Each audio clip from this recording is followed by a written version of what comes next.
How to calculate percentage increase in Excel.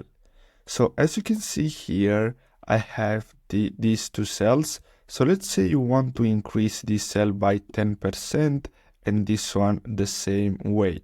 So what you're going to have to do is simply select the cell, then simply enter this formula here. So we're going to have to select the cell that we want to increase. So on my Mac, I'm going to use command and then click on this cell. And then what you're going to have to do is simply enter this formula here. So if we want to increase by 10%, we're going to have to add 1.1.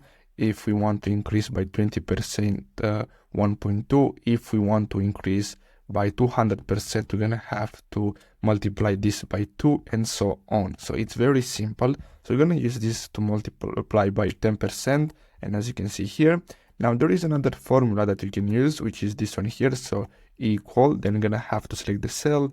Then we're going to have to multiply by the percentage itself. So we're going to have to start with 100. So this will increase by 10%, as you can see.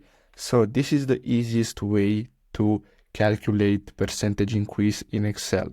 I really hope you found this video helpful. Now, if you want, you can also pause this video, and as you can see, these are the formulas. If you want, simply copy them. So I really hope you found this video helpful. Don't forget to like and subscribe, and I'll see you in the next video. Thanks for watching.